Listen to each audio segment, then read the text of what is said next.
ಎಲ್ರಿಗೂ ನಮಸ್ಕಾರ. Welcome back to my YouTube channel. ಇವತ್ತು ನಾನು ನಿಮಗೆ ರುಚಿಯಾದ ಕ್ಯಾಪ್ಸಿಕಮ್ ಪನ್ನೀರ್ ಚಿತ್ರಾನ್ನ ಹೇಗೆ ಮಾಡೋದು ಅಂತೇಳಿ ತಿಳಿಸ್ಕೊಡ್ತಾ ಇದ್ದೀನಿ. ಅದೇ ಚಿತ್ರಾನ್ನ ತಿಂದು ಬೋರ್ ಆಗಿದ್ರೆ ಇದನ್ನು ಒಂದ್ಸಲ ಟ್ರೈ ಮಾಡಿ. ತುಂಬ ಚೆನ್ನಾಗಿರುತ್ತೆ, ತುಂಬ ರುಚಿಯಾಗಿರುತ್ತೆ, ನೀವು ಇಷ್ಟಪಡ್ತೀರಾ. ನಾನಿವಾಗ ಒಂದು ಕುಟ್ಟೋ ಕಲ್ಲನ್ನು ತೊಗೊಂಡು ಇದಕ್ಕೆ ನಾನಿಲ್ಲಿ ಸ್ವಲ್ಪ ಜೀರಿಗೆನ ಹಾಕ್ಕೊಳ್ತಾ ಇದ್ದೀನಿ. ನೀವು ಬೇಕಿದ್ರೆ ಮಿಕ್ಸಿನಲ್ಲಿನೂ ಕೂಡ ಇದನ್ನು ಮಾಡ್ಕೊಳ್ಬೋದು, ಬಟ್ ಇದರಲ್ಲಿ ಮಾಡೋದ್ರಿಂದ ಬಹಳ ರುಚಿಯಾಗಿರುತ್ತೆ. ನಂತರ ನಾನಿಲ್ಲಿ ಸ್ವಲ್ಪ ಮೆಣಸು ಕೂಡ ಹಾಕ್ಕೊಳ್ತಾ ಇದ್ದೀನಿ. ನಾನಿಲ್ಲಿ 1 ಸ್ಪೂನಷ್ಟು ಜೀರಿಗೆ ಹಾಕ್ಕೊಂಡಿದ್ದೆ, 4ರಿಂದ 5 ಮೆಣಸನ್ನು ಹಾಕ್ಕೊಳ್ತಾ ಇದ್ದೀನಿ. ನೀವು ಒಂದ್ಸಲ ಟ್ರೈ ಮಾಡಿ, ತುಂಬ ರುಚಿಯಾಗಿರುತ್ತೆ.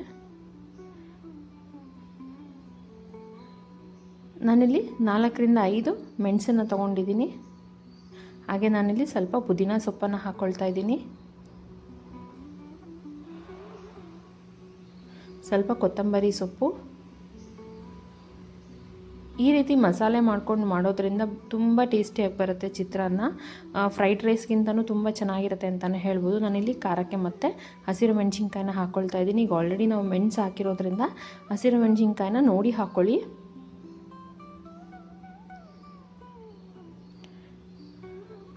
ನಾನಿಲ್ಲಿ 2 ಹಸಿರು ಮೆಣಸಿನ್ಕಾಯಿನ ತೊಗೊಂಡಿದ್ದೀನಿ. ಹಾಗೆ 4ರಿಂದ 5 ಕಾಳಷ್ಟು ಮೆಣಸನ್ನು ತೊಗೊಂಡಿದ್ದೆ. ಹಾಗೆ ನಾನಿಲ್ಲಿ ಕರಿಬೇವಿನ ಸೊಪ್ಪನ್ನು ಕೂಡ ತೊಗೊಳ್ತಾ ಇದ್ದೀನಿ. ಸೊ ಇದನ್ನೆಲ್ಲ ನಾವು ಇವಾಗ ಚೆನ್ನಾಗಿ ಕ್ರಷ್ ಮಾಡ್ಕೊಳ್ಬೇಕು.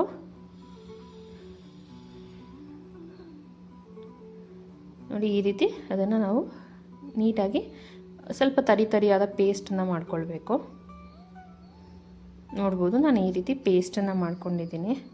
ನೀವು ಬೇಕಿದ್ರೆ ಮಿಕ್ಸರ್ ಜಾರಲ್ಲಿ ಹಾಕಿ ಕೂಡ ತರಿಯಾಗಿ ರುಬ್ಕೊಳ್ಬೋದು. ಈ ರೀತಿ ರುಬ್ಕೊಂಡಿದ್ದೀನಿ ನಾನು ಇದಕ್ಕೆ ಹಾಕ್ಕೊಂಡು. ಸೊ ಇದರಲ್ಲಿ ಮಾಡೋದ್ರಿಂದ ಬಹಳ ರುಚಿಯಾಗಿರುತ್ತೆ. ಒಂದ್ಸಲ ನೀವು ಟ್ರೈ ಮಾಡಿ. ಹಾಗೆ ನಾನಿಲ್ಲಿ ಒಂದು ಬಾಣಲಿನ ಬಿಸಿ ಆಗೋದಕ್ಕೆ ಇಟ್ಕೊಂಡಿದ್ದೀನಿ.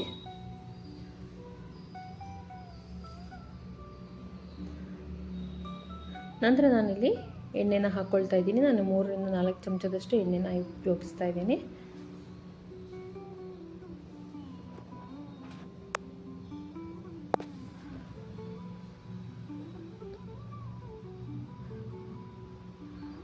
ಸೊ ಎಣ್ಣೆ ಚೆನ್ನಾಗಿ ಕಾಯಬೇಕು, ಅಂದರೆ ಎಣ್ಣೆ ಚೆನ್ನಾಗಿ ಬಿಸಿ ಆಗಬೇಕು. ಆವಾಗಲೇ ನಮಗೆ ಅದು ಒಳ್ಳೆ ಫ್ಲೇವರ್ನ ಕೊಡುತ್ತೆ.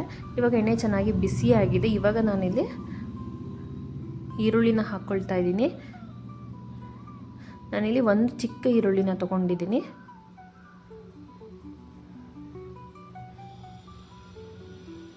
ಈರುಳ್ಳಿ ಎಣ್ಣೆಯಲ್ಲಿ ಚೆನ್ನಾಗಿ ಫ್ರೈ ಆಗಬೇಕು. ಸೊ ಈರುಳ್ಳಿ ಸ್ವಲ್ಪ ಪಿಂಕ್ ಆಗೋ ತನಕ ನಾವು ಈ ರೀತಿ ಅದನ್ನು ಎಣ್ಣೆಯಲ್ಲಿ ಫ್ರೈ ಮಾಡ್ಕೊಳ್ಬೇಕು. ಸೊ ಪನ್ನೀರ್ ಫ್ರೈಡ್ ರೈಸ್ ಅದೆಲ್ಲ ತಿಂದು ಬೋರ್ ಆಗಿದ್ರೆ ಈ ರೀತಿ ಚಿತ್ರಾನ್ನ ನಾವು ಒಂದ್ಸಲ ಟ್ರೈ ಮಾಡಿ. ಪನ್ನೀರ್ ಕ್ಯಾಪ್ಸಿಕಮ್ ಚಿತ್ರಾನ್ನ ತುಂಬ ರುಚಿಯಾಗಿರುತ್ತೆ. ವಿಡಿಯೋನ ಕೊನೆ ತನಕ ನೋಡಿ, ಎಲ್ಲೂ ಸ್ಕಿಪ್ ಮಾಡಬೇಡಿ. ನೋಡಿ, ಇದನ್ನು ಫ್ರೈ ಮಾಡಿಕೊಂಡು ನಾನು ಒಂದು ಸೈಡಿಗೆ ಇದನ್ನು ಎತ್ತಿಟ್ಕೊಳ್ತಾ ಇದ್ದೀನಿ ಬಾಣಲಿನಲ್ಲಿನೇ. ಇವಾಗ ನಾನು ಇದೇ ಎಣ್ಣೆಗೆ ನಾನಿಲ್ಲಿ ಪನ್ನೀರನ್ನ ಹಾಕ್ಕೊಳ್ತೀನಿ. ನೋಡಿ, ಪನ್ನೀರನ್ನ ಈ ರೀತಿ ಕಟ್ ಮಾಡಿ ಇಟ್ಕೊಂಡು ಇವಾಗ ಅದೇ ಪನ್ನೀರನ್ನು ನಾನು ಇಲ್ಲಿಗೆ ಹಾಕ್ಕೊಳ್ತಾ ಇದ್ದೀನಿ. ಅದೇ ಎಣ್ಣೆಗೆ ಈ ಪನ್ನೀರನ್ನು ಹಾಕ್ಕೊಂಡು ನಾವು ಅದನ್ನು ಕೂಡ ಫ್ರೈ ಮಾಡ್ಕೊಳ್ಬೇಕು.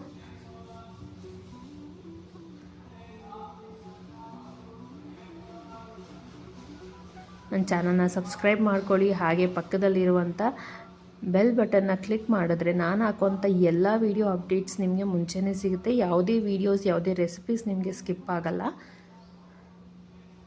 ನೋಡಿ, ಇವಾಗ ಅದನ್ನು ಕೂಡ ನಾವು ಎಣ್ಣೆಯಲ್ಲಿ ಈ ರೀತಿ ಫ್ರೈ ಮಾಡ್ಕೊಳ್ಬೇಕು. ಅದು ಲೈಟ್ ಬ್ರೌನ್ ಆಗೋ ತನಕ ನಾವು ಈ ರೀತಿ ಫ್ರೈ ಮಾಡ್ಕೊಳ್ಬೇಕು.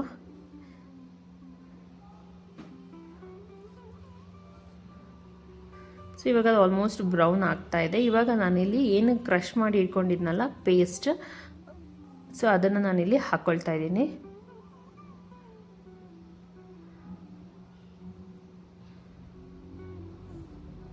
ಸೊ ಇವಾಗ ಇದನ್ನು ನಾವು ಮತ್ತೆ ಎಲ್ಲದನ್ನು ನೀಟಾಗಿ ಮಿಕ್ಸ್ ಮಾಡ್ಕೊಳ್ಬೇಕು.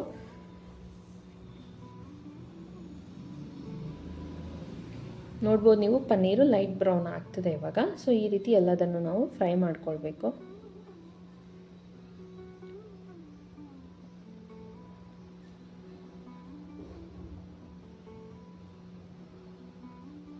ಸೊ ಈ ರೀತಿ ಎಲ್ಲದನ್ನು ಫ್ರೈ ಮಾಡಿಕೊಂಡು ಅದು ಸ್ವಲ್ಪ ನಾವು ಬೇಯೋದಕ್ಕೆ ಬಿಡಬೇಕು.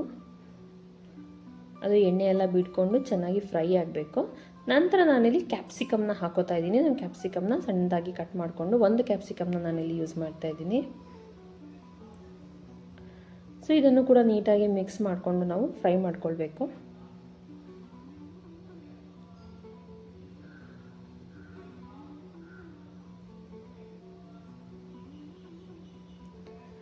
ತುಂಬ ಬೇಗ ಆಗುತ್ತೆ ಇದು, ಮತ್ತು ಹಾಗೆ ಸಿಂಪಲ್ ಕೂಡ ಇದು, ತುಂಬ ಟೇಸ್ಟಿಯಾಗಿರುತ್ತೆ.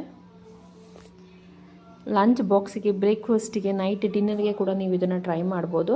ನಂತರ ನಾನಿಲ್ಲಿ ಸ್ವಲ್ಪ ಅರಿಶಿನ ಹಾಕ್ಕೊಳ್ತಾ ಇದ್ದೀನಿ.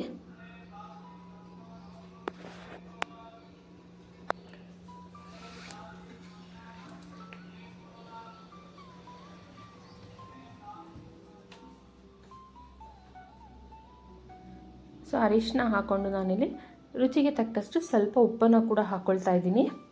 ನಾನಿಲ್ಲಿ ಪನ್ನೀರ್ ಮತ್ತು ಕ್ಯಾಪ್ಸಿಕಮ್ಮಿಗೆ, ಈರುಳ್ಳಿಗೆ ಮತ್ತು ಮಸಾಲೆಗೆ ಬೇಕಾಗಿರೋಷ್ಟು ಉಪ್ಪನ್ನು ಮಾತ್ರ ಇವಾಗ ಹಾಕ್ಕೊಳ್ತಾ ಇದ್ದೀನಿ. ನಂತರ ರೈಸ್ ಹಾಕಿದ ಮೇಲೆ ಕೂಡ ನಾನು ಸ್ವಲ್ಪ ಉಪ್ಪನ್ನು ಹಾಕ್ಕೊಳ್ತೀನಿ. ಸೊ ಉಪ್ಪನ್ನು ನೋಡಿ ಹಾಕ್ಕೊಳ್ಳಿ. ಸೊ ಇವಾಗ ಇದನ್ನು ಚೆನ್ನಾಗಿ ಮಿಕ್ಸ್ ಮಾಡ್ಕೋಬೇಕು.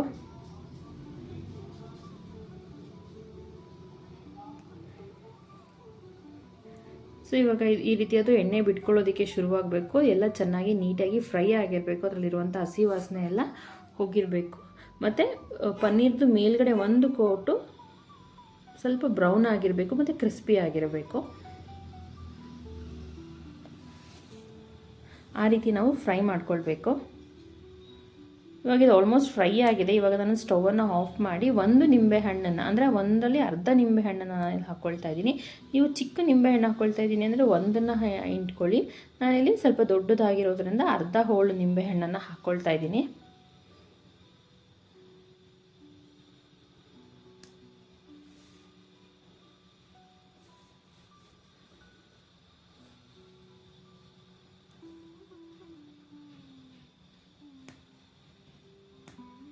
ನಂತರ ನಾನೀಗ ಆಲ್ರೆಡಿ ಮಾಡಿಟ್ಕೊಂಡಿರುವಂಥ ಅನ್ನನ ಸೇರಿಸ್ಕೊಳ್ತಾ ಇದ್ದೀನಿ. ಆದಷ್ಟು ಅನ್ನನ ನೀವು 1 ಅವರ್ ಮುಂಚೆನೇ ಮಾಡಿಟ್ಕೊಳ್ಳಿ. ಇವಾಗ ನಾನು ಅನ್ನಕ್ಕೆ ಬೇಕಾಗಿರೋ ರುಚಿಗೆ ತಕ್ಕಷ್ಟು ಉಪ್ಪನ್ನು ಹಾಕ್ಕೊಳ್ತಾ ಇದ್ದೀನಿ. ಈಗ ಆಲ್ರೆಡಿ ನಾನು ಉಪ್ಪು ಹಾಕಿದ್ದೆ ಮಸಾಲೆಗೆ. ಇವಾಗ ರೈಸಿಗೆ ಬೇಕಾಗುವಷ್ಟು ಉಪ್ಪನ್ನು ನಾನಿಲ್ಲಿ ಹಾಕ್ಕೊಂಡಿದ್ದೀನಿ. ಹಾಗೆ ತುರಿದಿಟ್ಕೊಂಡಿರುವಂಥ ಕಾಯಿ ತುರಿನ ನಾನಿಲ್ಲಿ ಆ್ಯಡ್ ಮಾಡ್ಕೊಳ್ತಾ ಇದ್ದೀನಿ. ಇದಕ್ಕೆ ಫ್ರೆಶ್ ಕಾಯಿ ತುರಿ ಹಾಕ್ಕೊಂಡ್ರೆ ತುಂಬ ಟೇಸ್ಟಿಯಾಗಿರುತ್ತೆ. ಸೊ ಇದನ್ನೆಲ್ಲ ಇವಾಗ ನಾವು ನೀಟಾಗಿ ಮಿಕ್ಸ್ ಮಾಡ್ಕೊಳ್ಬೇಕು.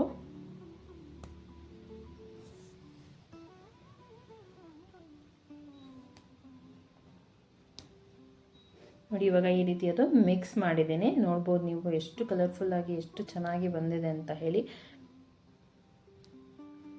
ಸೊ ತುಂಬ ಟೇಸ್ಟಿಯಾಗಿರುತ್ತೆ. ನೀವು ಒಂದ್ಸಲ ಟ್ರೈ ಮಾಡಿ ಮನೆಯಲ್ಲಿ ಹೇಗೆ ಬಂತಂತ ಹೇಳಿ ನನಗೆ ಕಮೆಂಟ್ ಸೆಕ್ಷನಲ್ಲಿ ತಿಳಿಸಿ. ಇದನ್ನು ನೀವು ಲಂಚ್ ಬಾಕ್ಸಿಗೆ, ಬ್ರೇಕ್ಫಾಸ್ಟಿಗೆ ಎಲ್ಲದಕ್ಕೂ ಕೂಡ ನೀವು ಮಾಡ್ಕೊಳ್ಬೋದು. ತುಂಬ ಈಸಿ, ತುಂಬ ಸಿಂಪಲ್ ಮತ್ತು ತುಂಬ ಟೇಸ್ಟಿಯಾಗಿರುತ್ತೆ.